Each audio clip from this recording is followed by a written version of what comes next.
हाँ तो नमस्कार जी, स्वागत है आप सभी का एक और नए वीडियो में। दोस्तों आज हम फाइनली प्रश्नावली 3.1 को स्टार्ट करने वाले हैं। आपके दो चर वाले रेखीय समीकरण के ये पार्ट है और इस प्रश्नावली में दोस्तों मात्र 3 ही क्वेश्चन है, बहुत ही इजी क्वेश्चन है, तीनों को हम लोग आसानी से सॉल्व कर लेंगे। लेकिन दोस्तों उससे पहले मैं आप लोगों को ये बताना चाहता हूँ कि जब मैं नया चैप्टर स्टार्ट कर रहा हूँ तो कम से कम दोस्तों दो चर वाले रेखीय समीकरण होते क्या हैं इसके बारे में हम लोग समझ लेते हैं। और दो चर वाले रेखीय समीकरण को हल करने के लिए कितनी विधियाँ होती है, कौन कौन सी विधि हमारे एग्जाम में पूछी जाती है, वो पहले देख लेते हैं। मात्र 2 मिनट का समय लेंगे, उसके बाद हम लोग अपना एक्सरसाइज को हल करेंगे। ठीक है, तो मात्र 2 मिनट का आप लोग समय दो। ठीक है, और दोस्तों जो भी लोग 10th का एनसीईआरटी का मैथ जो सारे चैप्टर का एक्सरसाइज बाई पढ़ना चाहते हैं तो हमारे प्ले लिस्ट में मिल जाएगा, आप लोग जाकर देख लेना। ठीक है, तो जैसा कि आपको पता है कि हमारा जो आज का प्रॉब्लम है वो है 3.1 को सॉल्व करना और हमारा पाठ का नाम क्या है, तो दो चर वाले रेखीय समीकरण। ठीक है, तो यहाँ पर देख सकते हैं हमारा प्रश्नावली 3.1 है जिसमें आपका पहला प्रॉब्लम ये है और दूसरा क्वेश्चन, तीसरा क्वेश्चन, यानी मात्र 3 क्वेश्चन है। लेकिन उससे पहले मैं चाहता हूं कि आप लोगों को दो चर वाले रेखीय समीकरण को पहले बता दूं कि होते क्या है और इसको कितनी विधियां से हम लोग हल कर सकते हैं। ठीक है, तो सबसे पहले आप लोग क्या करना, एक आप लोग नोट में लिख लेना। ठीक है, सभी बच्चा लोग नोट में लिख लेना कि पाठ का आपका नाम क्या है दोस्तों। पाठ है आपका, पाठ आपका 3 है। पाठ कितना है? 3। और आपके पाठ का नाम है दो चर वाले रेखीय समीकरण। क्या है दोस्तों? दो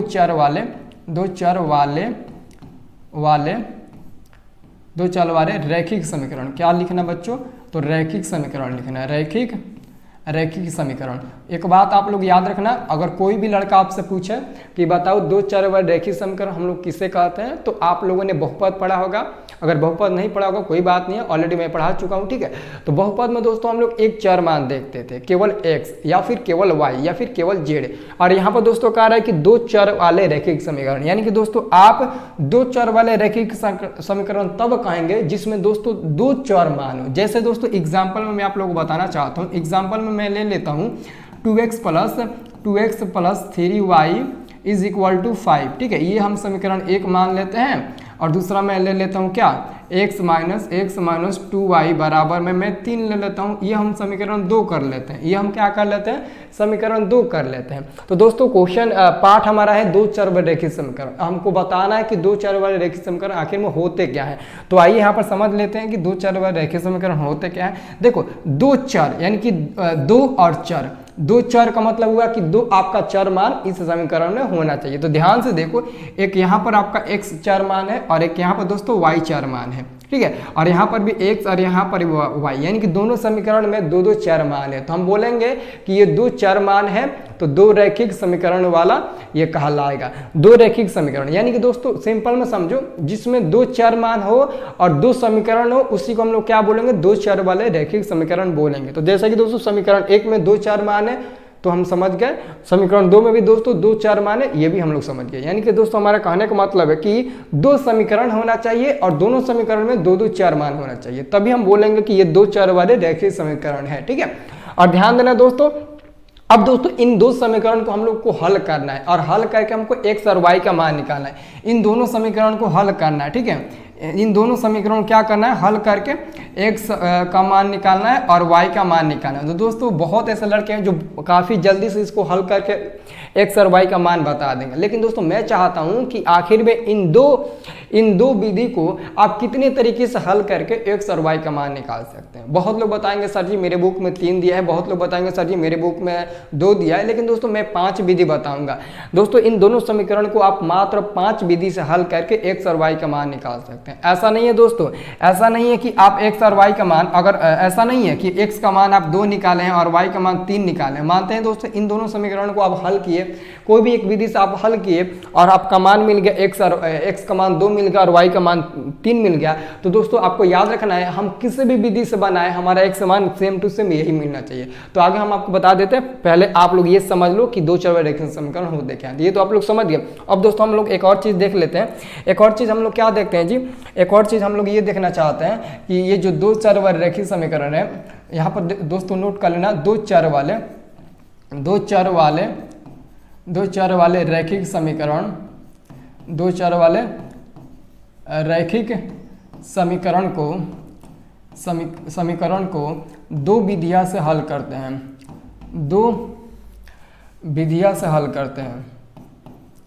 दो विधियां यानी कि दो विधियों का प्रयोग करके हल करते हैं। ठीक है, यहाँ पर सिंपल में लिखना, दो विधियों का प्रयोग करके हल करते हैं, दो विधियों का प्रयोग करते हैं हम समीकरण को, दो विधियों का प्रयोग कर हल करते हैं। तो दोस्तों वो कौन सा विधि है, करते हैं। तो यहाँ पर ध्यान से आप लोग समझ लेना जी, यहाँ से ध्यान से आप लोग समझ लेना दोस्तों। ठीक है, हम लोग यहाँ पर दोस्तों देखना चाहते हैं कि ये जो दो चर वाले रैखिक समीकरण है इसको हम लोग कितनी विधियाँ से हल कर सकते हैं। तो दोस्तों दो विधि होती है।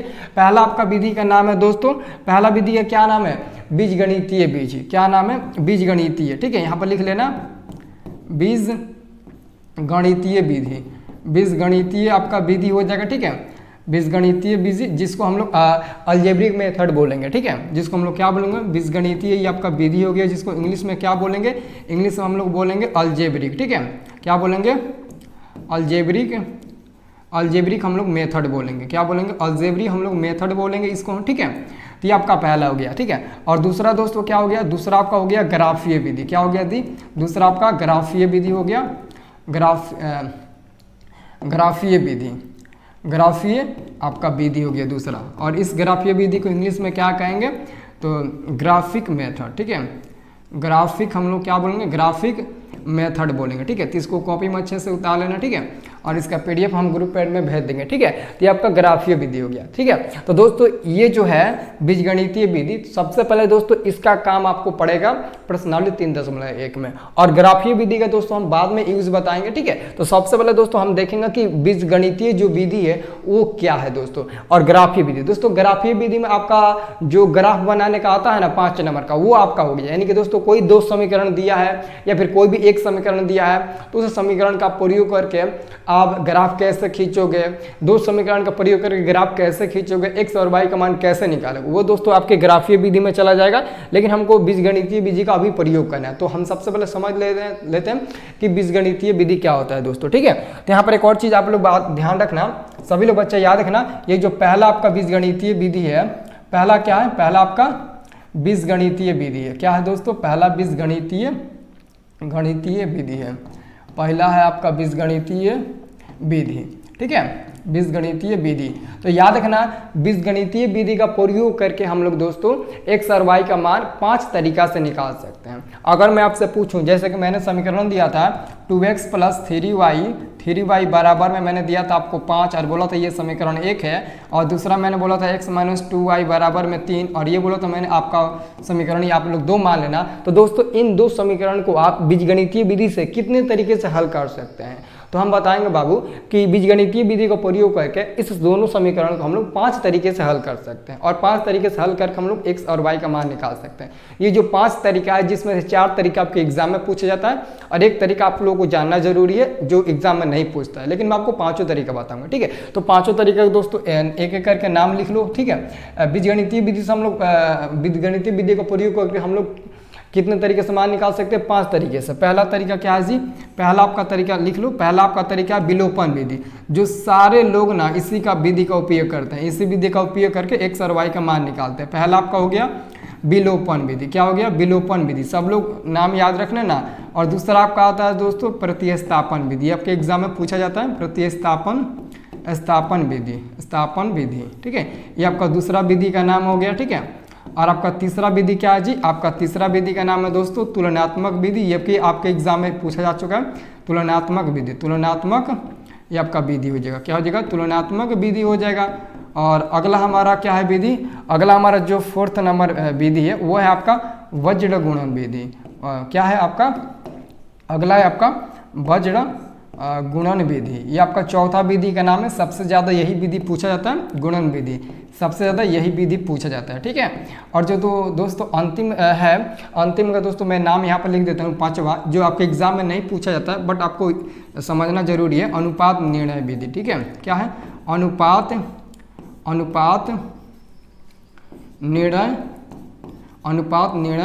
विधि इसका नाम है। ठीक है, तो दोस्तों इन 5 विधियां से हम लोग हल करके x/y का मान निकाल सकते हैं। अब यहाँ पर दोस्तों समझने वाली बात यह है कि दोस्तों ये जो समीकरण मैं दिया हूँ, इस समीकरण से अगर मैं हल करता हूँ पहले विधि से तो x का मान मिलता है दोस्तों 2 और y का मान मिलता है 3। तो क्या मैं दूसरे विधि से हल करूंगा तो x और y का मान 2 और 3 मिलेगा? हाँ, बिल्कुल मिलेगा।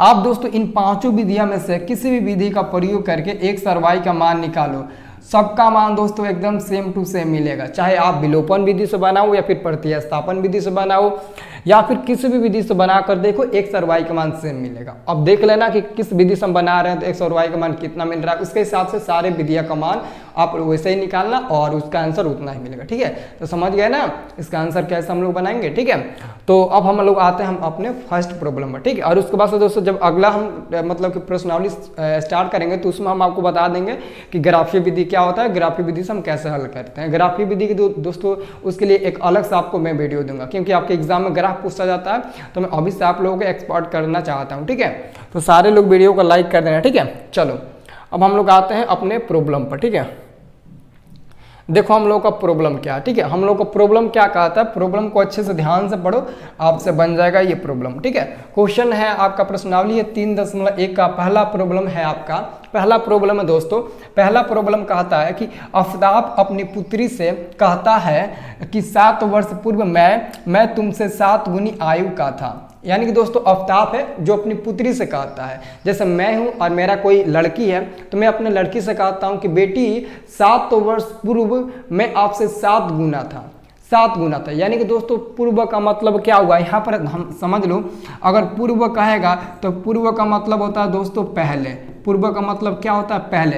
यानी कि दोस्तों आफ्ताब का कहना है कि आफ्ताब अपनी पुत्री से कहता है कि 7 वर्ष पहले मैं आपसे 7 गुना था, मैं आपसे 7 गुना था। ठीक है, कितना गुना था, 7 गुना था।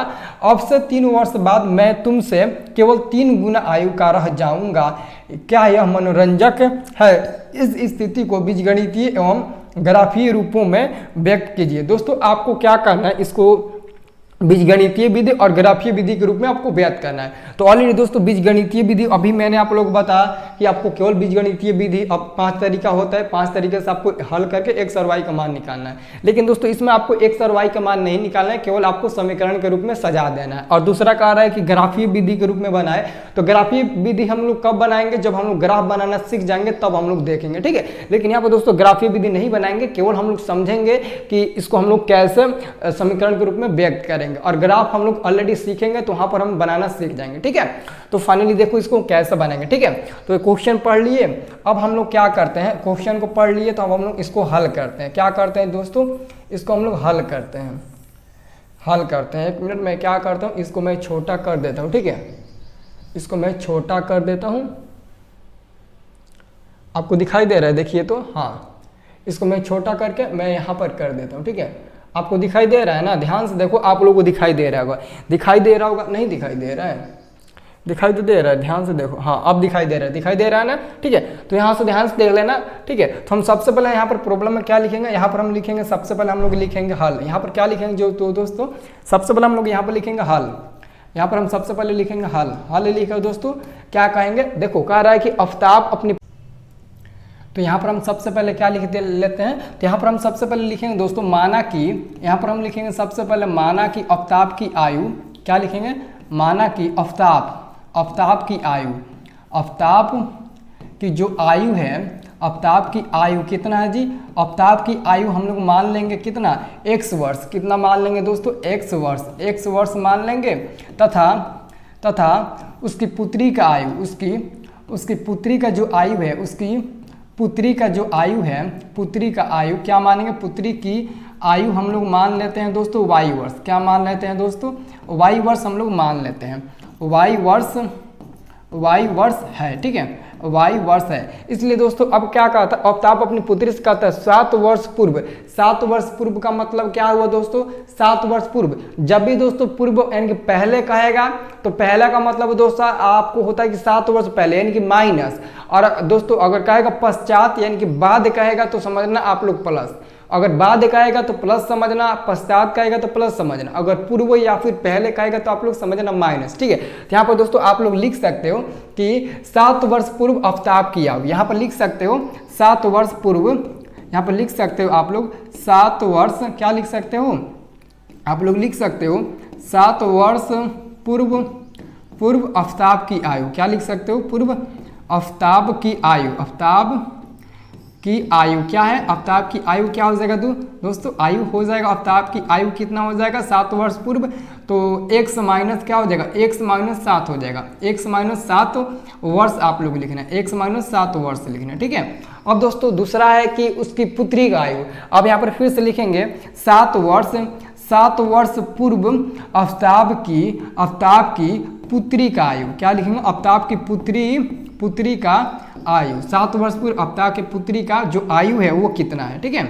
तो यहाँ पर दोस्तों क्या हो जाएगा, y माइनस क्या हो जाएगा, y माइनस 7 हो जाएगा, y माइनस 7 वर्ष हो जाएगा, y माइनस 7 वर्ष हो जाएगा। अब दोस्तों हम इन दोनों को कैसे हम मिलाकर समीकरण तैयार करेंगे, तो ध्यान से देखो x माइनस 7 और y माइनस 7, हम दोनों को क्या करेंगे जी, हम दोनों को क्या करते हैं, पहले x माइनस क्या है 7 को हम इधर कर लेते हैं और दोस्तों बराबर बीच में कर लेंगे, फिर हम y माइनस 7 कर लेंगे, y माइनस 7 कर लेंगे। अब दोस्तों कुछ क्वेश्चन में कह रहा है, आफ्ताब कहता है कि अपनी पुत्री से मैं 7 वर्ष पूर्व तुमसे 7 गुना था। अब इसमें दोस्तों आपको बताना है कि छोटा कौन है, दोस्तों छोटा y है, क्योंकि दोस्तों छोटा y इसलिए है क्योंकि आफ्ताब की पुत्री है y, और कभी भी दोस्तों मतलब कि जो हमारे डैडी होते हैं वो हमारे डैडी तो ज़्यादा साल के ना होंगे, तो यानी कि जो x है उसकी पुत्री है वो कम आयु की है और उसकी जो पिताजी है वो ज़्यादा आयु के हैं। तो मतलब कहने का मतलब यह है कि इन दोनों को बराबर करना है। तो वो कहता है कि आफ्ताब कहते हैं अपने पुत्री से कि बेटी मैं 7 साल पहले तुमसे 7 गुना का था, मतलब कि तुमके 7 गुना का था, यानी कि दोनों को बराबर करना है। तो आप किस में 7 से गुना करेंगे, तो ध्यान दो ये x माइनस 7 ऑलरेडी बड़े हैं क्योंकि ये आफ्ताब की आयु है 7 वर्ष पहले की और ये 7 वर्ष पहले की उसकी बेटी की आयु है, तो दोनों बराबर, अब उसके पिताजी बराबर करना चाहते हैं तो आप इनके वाले में गुणा करेंगे, इसमें आपको गुणा करना है 7 से, ठीक है, उसकी बेटी वाले में आप लोग गुणा करना, ठीक है। अब इसको हल कर सकते हो, x माइनस 7 बराबर में गुणा कर लो तो ये 7y हो जाएगा और ये माइनस 7 से 49 हो जाएगा, ठीक है, हो जाएगा। अब क्या करते हैं y को इधर लाते हैं तो x माइनस 7y हो जाएगा और दोस्तों 7 को उधर भेजते हैं तो क्या हो जाएगा आपका 42 हो जाएगा ना, आपका माइनस में 42 हो जाएगा, तो ये आपका समीकरण 1 बन गया। क्या बन गया जो यदि, तो आपका समीकरण 1 बन गया, तो ये हमारा क्या बन गया, समीकरण 1 बन गया। अब दोस्तों ऐसे ही करके अगला प्रॉब्लम को सॉल्व करेंगे, अब 3 वर्ष बाद अब अगला को सॉल्व करेंगे, तो ये हमारा समीकरण 1 हो गया। अब हम क्या करते हैं अगला प्रॉब्लम कहाँ सॉल्व करें, ठीक है। तो देखो अगला प्रॉब्लम कहा था कि अब से 3 वर्ष बाद तुमसे मैं केवल 3 गुनी आयु रह जाऊंगा, यानी कि दोस्तों अब हम क्या लिखेंगे 3 वर्ष बाद आफ्ताब की आयु लिखेंगे। यहाँ पर मैं लिखता हूँ 3 वर्ष बाद आफ्ताब की आयु, ठीक है, यहाँ पर मैं लिखता हूँ 3 वर्ष बाद आफ्ताब की आयु, बाद का मतलब क्या हुआ पश्चात, पश्चात का मतलब हुआ कि प्लस, ठीक है, 3 वर्ष बाद आफ्ताब की आयु, ठीक है, आफ्ताब की आयु कितना हो जाएगा जी, आयु कितना हो जाएगा, तो दोस्तों प्लस में हो जाएगा x प्लस 3 हो जाएगा, 3 वर्ष कह रहा है तो x प्लस 3 वर्ष हो जाएगा, ठीक है, x प्लस 3 वर्ष हो जाएगा, ठीक है। अब दोस्तों कह रहा है कि 3 वर्ष बाद आफ्ताब की पुत्री का आयु, किसकी, उसकी पुत्री का जो आयु है, पुत्री का आयु कितना हो जाएगा, तो आपका हो जाएगा दोस्तों y प्लस 3 वर्ष, y प्लस 3 वर्ष हो जाएगा, y प्लस 3 वर्ष हो जाएगा। अब दोस्तों फिर हम वही करेंगे दोस्तों, इन दोनों को बराबर करेंगे, x प्लस 3 और क्या बराबर करेंगे, उसको बराबर करेंगे y प्लस 3 को बराबर करेंगे, ठीक है। अब दोस्तों क्या करेंगे हमको करना क्या है, कुछ नहीं करना है, यहाँ पर ध्यान देना है जी, आपको एक चीज़ का ध्यान देना है, यहाँ पर भी दोस्तों y प्लस 3 आप छोटा है, y प्लस 3 उसकी बेटी का आयु है जो 3 वर्ष बाद की आयु है, ठीक है। तो यहाँ पर भी दोस्तों हम उसकी बेटी में ही गुणा करेंगे क्योंकि बेटी छोटी है, जब तक हम उसमें गुणा नहीं करेंगे किसी से तब तक हम उसके बराबर नहीं आएंगे, अपने पिता के बराबर नहीं आएंगे। तो 3 गुनी का था तो 3 से गुणा कर देंगे, देखो 3 गुनी ना था तो कितना, हाँ 3 गुनी, तो 3 से हम लोग गुणा कर देंगे। अब दोस्तों इसको हल करेंगे तो x प्लस 3 हो जाएगा और यहाँ पर 3y हो जाएगा, 3y और ये 3 तरीके 9 हो जाएगा, 9। अब दोस्तों y को इधर लाएंगे तो x माइनस 3y और ये उधर जाएगा 3 घट जाएगा 9 में से तो 6 बच जाएगा। ये आपका समीकरण 2 हो गया। बस हमको यहीं पर छोड़ देना है। ये हमारा समीकरण 2 हो गया, वो समीकरण 1 हो गया। बस इतना ही करके हमको छोड़ देना है। आगे दोस्तों हल करके x और y का मान हमको नहीं निकालना है, अगले प्रॉब्लम में अगले एक्सरसाइज में हमको निकालना है। ठीक है, अब आइए हम लोग अगला प्रॉब्लम देखते हैं। ठीक है, अगला प्रॉब्लम क्या है जी, ध्यान से देखना। अगला आपका प्रॉब्लम दूसरा नंबर प्रॉब्लम को अच्छे से पढ़ो। दूसरा नंबर प्रॉब्लम कहता है ना, दूसरा नंबर प्रॉब्लम कहता है कि क्रिकेट टीम के एक कोच ने 39 रुपये में 3 बल्ले तथा 6 गेंदे खरीदे। यानी कि दोस्तों एक क्रिकेट टीम के एक कोच ने यानी कि 4000 में 100 कम, यानी कि 39 रुपये में 3 गो बैट खरीदा और उस साथ में दोस्तों 6 गो गेंदे खरीदा। ठीक है, और बाद में उसने एक और बल्ला तथा उसी प्रकार की 2 गेंदे और खरीदे। यानी कि दोस्तों पहले तो 39 समय दोस्तों 3 बल्ले यानी कि बैट और 6 गेंदे खरीद लिए, लेकिन बाद में क्या हुआ, बाद में फिर वो 1300 रुपये में क्या एक और बल्ला और उसी प्रकार का 2 गेंद खरीदा। एक बल्ला और 2 गेंद 1300 रुपये में फिर खरीदा बाद में। तो हम इसको कैसे हल करेंगे, तो सबसे पहले हम क्या लिखेंगे, यहाँ पर हम लिखेंगे सबसे पहले हल लिखने के बाद दोस्तों हम क्या करेंगे, सबसे पहले लिखेंगे माना कि यहाँ पर लिखेंगे हम क्या, यहाँ पर लिखेंगे माना कि बल्ले का मूल्य, माना कि बल्ले का मूल्य कितना है, बल्ले का मूल्य हम मान लेते हैं मूल्य 100 रुपया है, 100 रुपया तथा माना कि बल्ले का मूल्य 100 रुपया तथा गेंद का मूल्य कितना हो जाएगा, तो y रुपया हो जाएगा। गेंद का मूल्य क्या हो जाएगा, मूल्य y रुपया है। अब दोस्तों हम क्या करते हैं, अब यहाँ से हम आसानी से समीकरण बना सकते हैं। देखो पहला में कह रहा है कि एक 39 में 3 बल्ले, तो दोस्तों 3 बल्ले, तो बल्ले को मैंने क्या माना, x माना, तो आप 3x कर दो फिर प्लस। अब देखो 6 गेंद है, तो गेंद को मैंने y माना तो 6y कर दो, 6y। अब बराबर में दोस्तों क्या हो जाएगा, बराबर में आपका 39 हो जाएगा। ये आपका समीकरण एगो तैयार हो गया, ये आपका एगो समीकरण तैयार हो गया। आप चाहो तो दोस्तों इसमें आप 3 कॉमन भी ले सकते हो। यहाँ से दोस्तों अगर आप 3 कॉमन लोगे तो यहाँ पर x बचेगा, यहाँ पर 2y बचेगा। ठीक है, और यहाँ पर क्या बचेगा दोस्तों, आप इसको क्या लिख सकते हैं, आप इसको लिख सकते हैं 3 गुणे के 1300 लिख सकते हैं, ऐसे लिख सकते हैं 39 फिर हो जाएगा। और इसको हम इसको क्या देते हैं, हम इसको अभी समीकरण 2 नहीं देंगे, इसको अभी नहीं देंगे। ठीक है, यहाँ पर 1 मिनट ध्यान से देखो, ये आपका 1300 हो गया। अब दोस्तों यहाँ से 3 से ये 3 कट जाएगा, तो ये क्या हो जाएगा, x प्लस 2y और ये बराबर में आपका 1300 हो जाएगा। ये आपका समीकरण 1 हो गया। अब दोस्तों अगला कहता है कि बाद में उसने बाद में एक बल्ला उसी प्रकार का और 2 गेंद खरीदा 1300 रुपये में। तो हम यहाँ पर क्या लिखेंगे, पुनः यहाँ पर हम लोग लिखेंगे दोस्तों पुनः कितना, एक बल्ला खरीदा, तो बल्ला तो दोस्तों x है यानी कि 1 है, तो समझ लो सिंपल में x हो जाएगा। और प्लस में 2 गेंद खरीदा, तो गेंद को y माने तो 2y हो जाएगा, और बराबर में कितना है, तो 1300 है, तो 1300 लिख देंगे।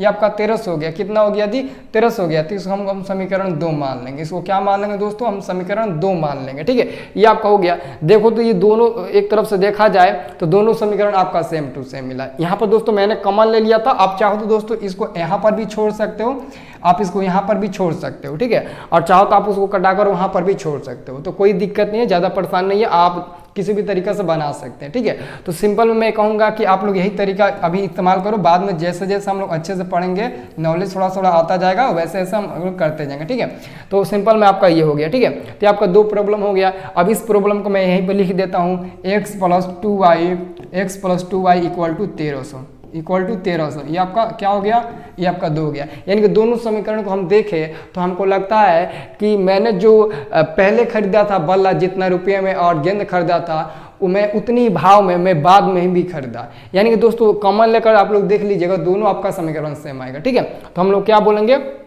हम लोग बोलेंगे ये हमारा 2 समीकरण प्राप्त हो गया। ठीक है, अब हम लोग का ये प्रॉब्लम सॉल्व हो गया। अब हम लोग प्रॉब्लम 3 देखने वाले हैं। ठीक है, यानी कि जो क्वेश्चन नंबर 3 है उसको देख लो। ठीक है, क्वेश्चन नंबर 3 में दोस्तों क्या कह रहा है, क्वेश्चन नंबर 3 में कह रहा है कि 2 केजी सेब और 1 केजी अंगूर का मूल्य किसी दिन 160 रुपया था, 1 महीने बाद 4 केजी सेब और 2 केजी अंगूर का मूल्य 300 रुपया हो जाता है। इस स्थिति में बीजगणितीय तथा ज्यामितीय रूपों में व्यक्त करना है। बीजगणितीय और ज्यामितीय आपको रूपों में व्यक्त करना है। तो कैसे व्यक्त करेंगे, तो सबसे पहले दोस्तों यहाँ पर हम क्या लिखेंगे, यहाँ पर हम लोग लिखेंगे सबसे पहले हल लिखेंगे। सबसे पहले क्या लिखेंगे, हल लिखेंगे। हल लिखने के बाद क्या लिखेंगे, सबसे पहले लिखेंगे माना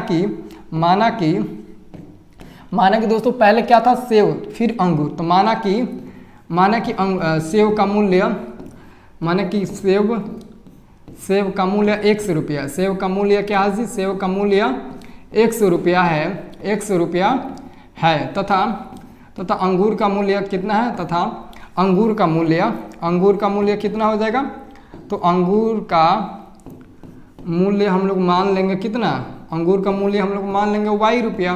क्या मान लेंगे दोस्तों, y रुपया मान लेंगे, y रुपया है। ठीक है, y रुपया है। अब ध्यान से देखो, आप आसानी से इस समीकरण को बना दोगे। देखो पहला में दोस्तों 2 केजी सेब, यानी कि 2 केजी सेब को x माने तो 2x हो जाएगा।